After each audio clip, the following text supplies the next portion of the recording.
Hi, this is Greg Kilstrom. Welcome to Season 3 of the Agile World, where we discuss customer and employee experience, organizational and workforce transformation, and how business can adapt and continually improve in an agile age. The Agile World podcast is brought to you by TEKsystems, an industry leader in full-stack technology services, talent services, and real-world application. For more information, go to teksystems.com. To read more about the topics discussed in this show, you can go to my website at theagile.world and read my latest articles, or get a copy of my latest book, The Agile Workforce, now available on Amazon and other retailers. My name is Greg Kilstrom, and I'm the host of the Agile World podcast. Today we're going to talk about the relationship between customer experience and employee experience, and how companies need to provide their teams with the right tools to make both successful, as well as to enable success in digital product rollouts. To help me discuss this topic, I'd like to welcome Jonathan Hensley, author, speaker, co-founder, and CEO at Emerge, and author of Alignment: Overcoming Internal Sabotage and Digital Project Failure. Jonathan, welcome to the show. Thank you so much for having me, Greg. Yeah, looking forward to talking here. So let's get started by talking about this relationship between customer experience and employee experience. How would you define this relationship? Yeah, no, it's a great question. And I think something that really has to be well defined. So, the way I look at it is great customer experience is a direct result of the employee experience. Or another way to think of it is employee engagement and empowering people to do their job to the best of their ability. What are some of the challenges that occur, because of this relationship between the two, between CX and EX? Well, I think a lot of time there's this kind of duality that happens within an organization where there is many functions are really focused on one side of things that are driving revenue and supporting customer experience, and then there's the other side that's really thinking about operational spending and trying to mitigate costs. And the reality is great customer experience and employee experience is the driver of both. It really does drive revenue and efficiency. And so when you look at, depending on what type of research are reading, highly engaged employees are organizations are outperforming their competitors by anywhere between 100 to 147%.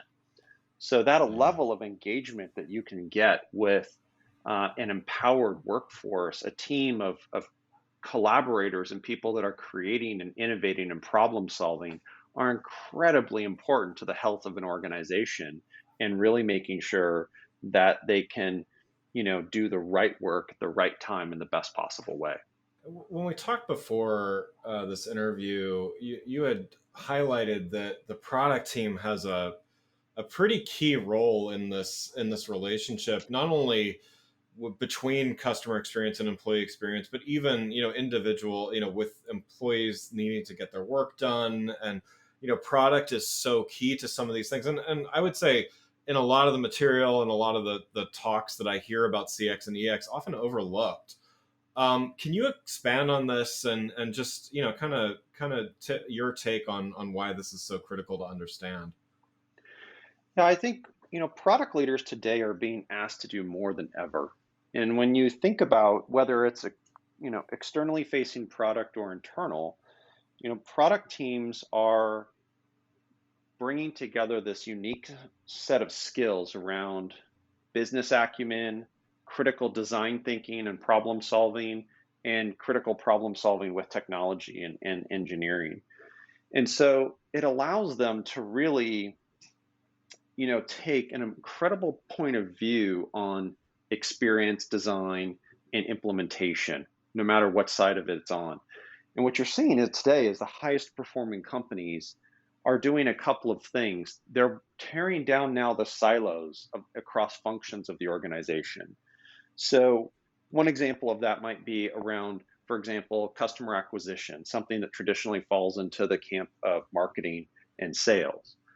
Well, more and more organizations are moving towards product-led growth or product-led modernization if it's from the internal side. And that requires product teams to be owners of these experiences and then in deep collaboration with marketing and sales collaboration with, HR, collaboration with customer success teams, or other supporting employee experience teams. And so the product teams becomes almost this nucleus for being able to really deliver on these experiences, because they're not just being asked to create the solutions, they're being asked to maintain them and Yeah. and continuously drive innovation and improvement. And so they're working on both sides of both the customer experience and employee experience at all times. And that becomes so crucial when you think of the viability of an organization. I mean, one challenge that a product team is being asked to do today, as a really good example, is information in the organization is usually siloed or distributed across systems. And more organizations are trying to consolidate that information or integrate those systems so they have a true source of truth, for whatever it may be. We'll just use customer information as the example. Well, if you provide that source of truth, what you're doing for employees is you're empowering them to have a complete picture of the customer, which means they can answer questions better. They can make better decisions about how to support them or to drive the benefits of your product or service and deliver on your promises. It unlocks so many possibilities for employees and moves them from being reactionary to being able to be proactive, because the tools are giving them in essence, the critical context and information necessary to do their job at the best of their abilities. Do you think that the product teams often see their role as, because there's we've kind of highlighted that there is some kind of disconnect. I guess what do you think it is? Is it that the product teams don't necessarily see their role as so central, or is it the inverse, that they're kind of not given the credit they deserve, or maybe a combination of both? Like, where do you see the biggest breakdown? Well, I would say there's two major things that I see. One is they're asked to do a lot, but not necessarily given the authority or power within the organization. Yeah. So that's one issue that I see quite often. The second one is that many product teams are still set up to be delivery focused Mm. versus outcome focused. And you see organizations that are really thriving, I mean, excelling in every way. Their teams are all outcome focused. They've really said, okay, we understand deliverables have to get done, timelines are important, resources need to be critically managed, but they consider those table stakes. What's more important is, will these deliverables move the organization forward? Will it help employees do their job better? Will it provide a better customer experience? Will it make the company more resilient to competition? They're really looking for what is the critical outcome that has to take place for all of this effort to be worthwhile. And when that mental shift is so critical to really making sure that the teams are set up for success and are aligned to deliver the results that leaders are asking for. So let's change gears for a little bit and talk about some of the concepts in your book called alignment. Your book discusses why many digital product rollouts fail to meet objectives, as well as how leaders can have greater success. Can you talk a little bit about what you learned in your interviews for the book, as well as your own experience? Sure. So, you know, the book was kind of 20 years in the making, to be honest. So Yeah. the original idea behind the book, was to really do a deep dive into understanding why so many products and services fail, and especially within the context of digital product and digital transformation. And when I really started to dig into understanding the root causes of failure, you saw that there was just this constant theme coming to the surface of those who had dealt with these failure and the repercussions of that failure, and that misalignment was preventing the best ideas from being realized. It was eroding teams, and it was crippling great leaders and ruining entire organizations in some cases. Right. And so when we really started to look at alignment, we started to look at, well, what's the difference between leaders and organizations that are constantly beating the odds? And to put that in context, depending on the body of research you look at it, and when it comes to product success, anywhere between about 72 to 90% of new product initiatives fail. which is a staggering amount. Yeah. Wow. So if the failure rate is that high, what are we not learning that we need to be learning? And usually the concepts are talked about in, well, there wasn't market fit. Well, there's a lot of things that happen developing a product or service, to that you can do along the way to establish, markers of success and indicate market fit.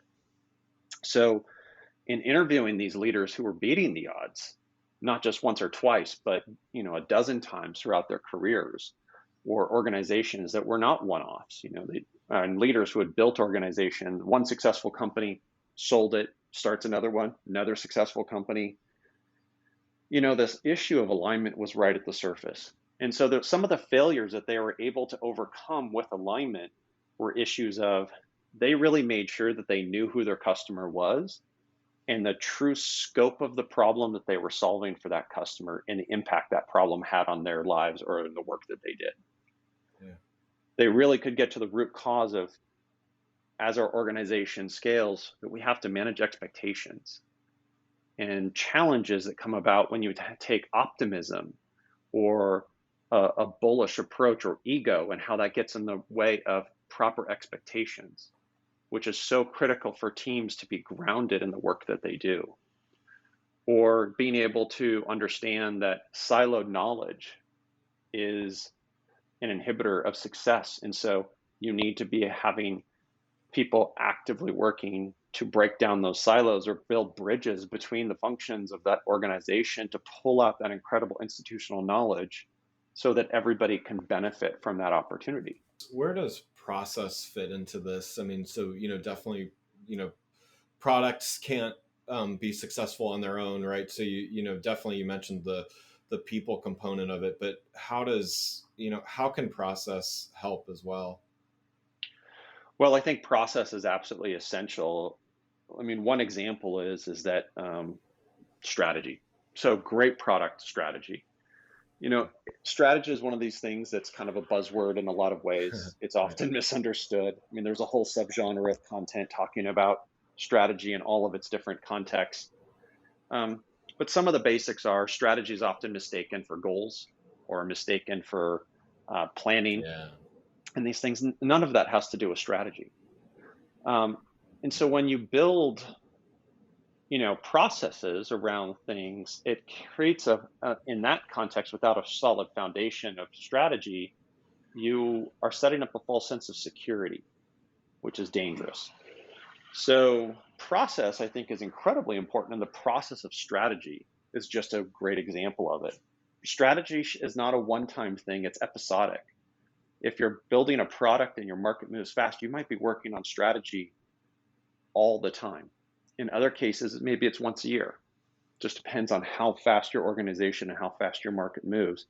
But there's an essential foundation to great strategy that is kind of the underpinning to everything that you do. And it's part of that process, or one of the processes, as an example, is never falling in love with your solution and making sure that you fall in love with the problem.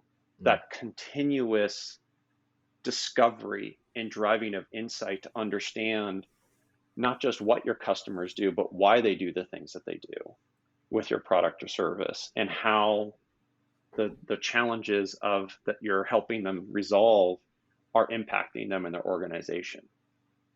Yeah. That's a never-ending process.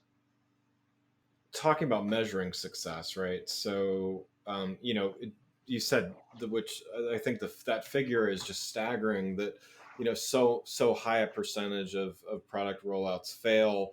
So we kind of know when something doesn't work.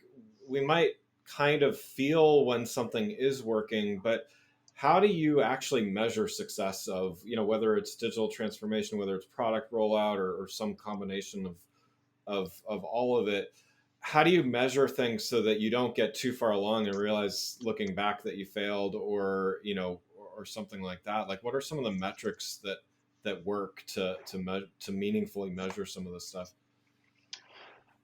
Well, I think there's a couple of ways to go about it. So from a product, like a core product strategy perspective, measurement of progress needs to be something that's tangible and owned by the team.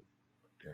And so you're looking for something like that, a leading indicator. So, an example is a lot of times we see, we'll measure performance or success by revenue or by how many customers we acquire in the next, 60 days or 6 months. And the challenge with that is that those are all leading or lagging indicators.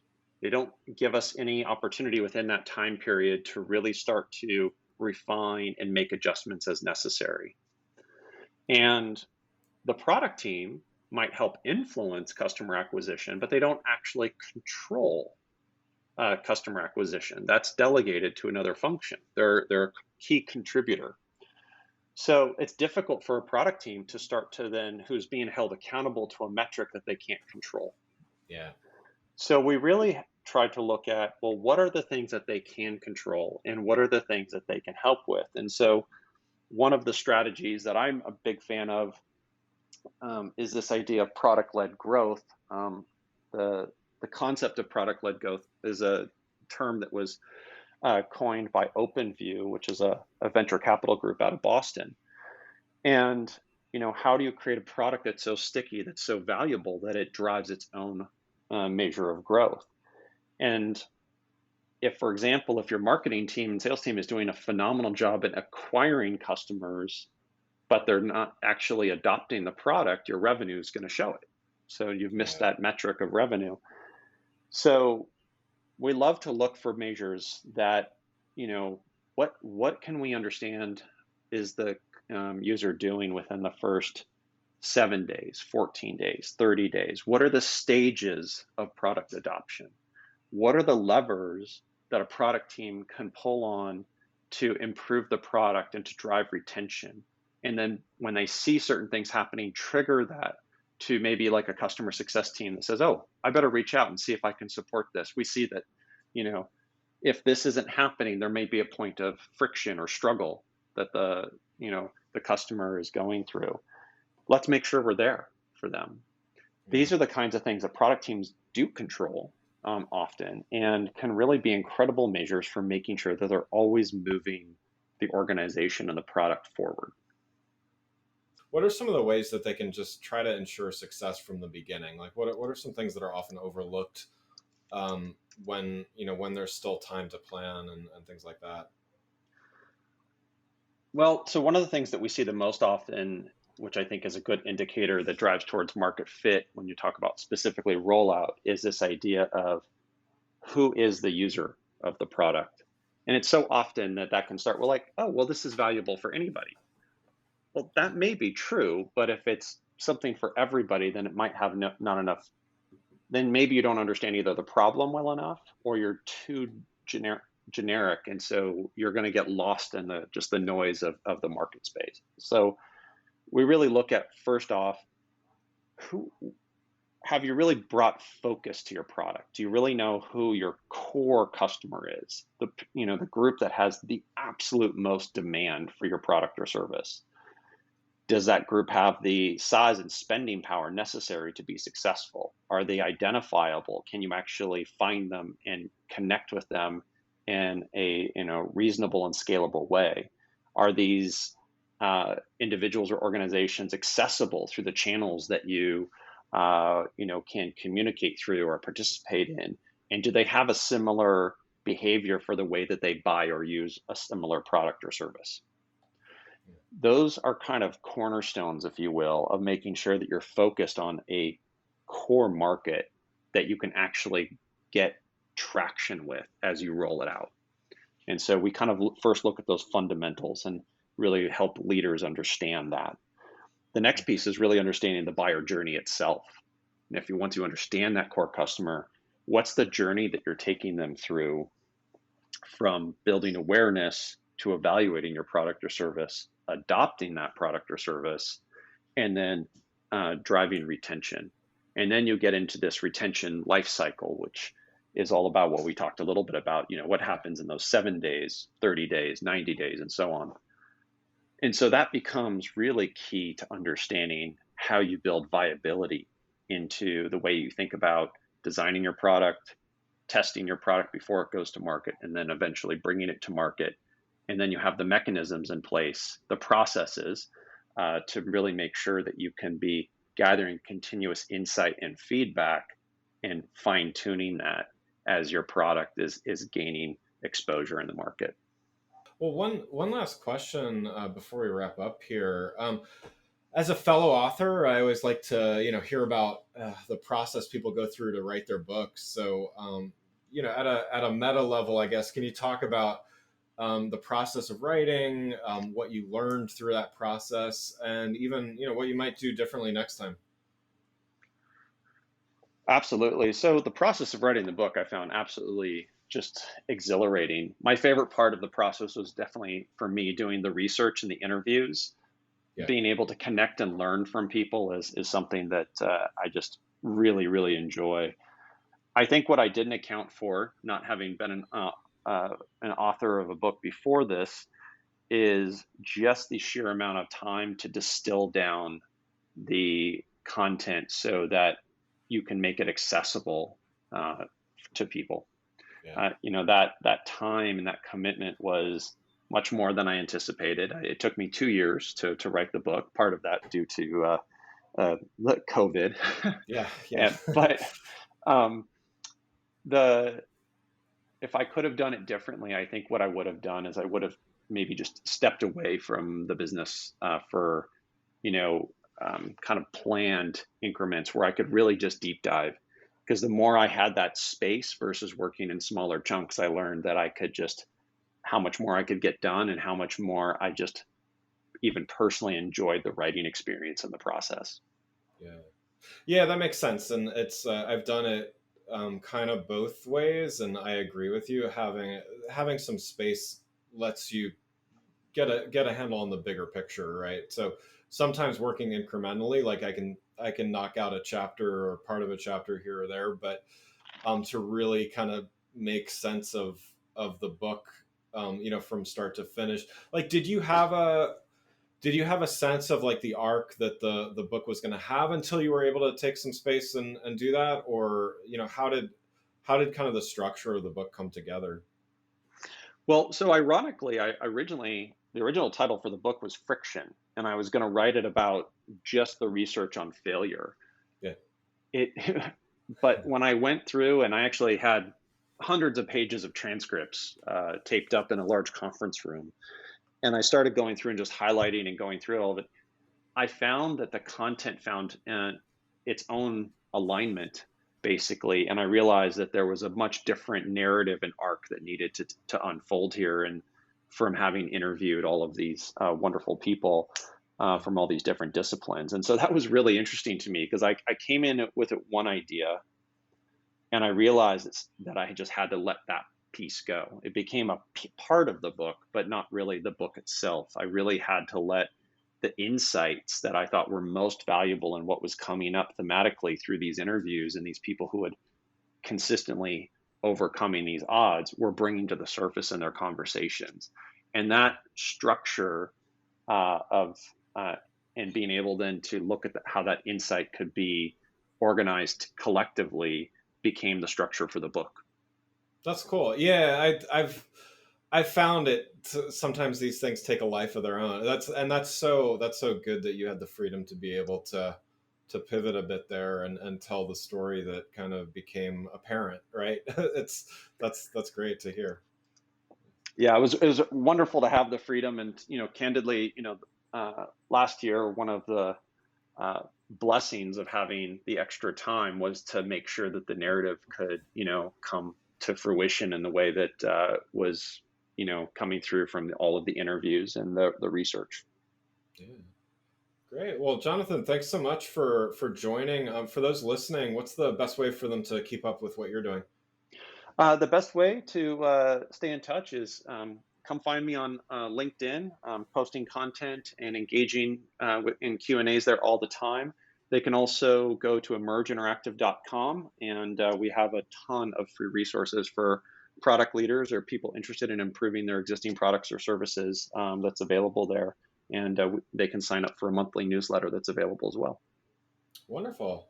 Well, again, I'd like to thank Jonathan Hensley, author, speaker, co-founder, and CEO at Emerge, and author of Alignment, Overcoming Internal Sabotage and Digital Product Failure. Thanks again for listening to The Agile World with Greg Kihlstrom. See you next week. Thanks again for listening to the Agile World podcast, brought to you by Tech Systems. I'm your host, Greg Kihlstrom. If you enjoyed the show, please take a minute to subscribe on your podcast channel of choice and leave us a rating so that others can find the show more easily. You can learn more and get a copy of my latest book, The Agile Workforce, from my website at theagile.world.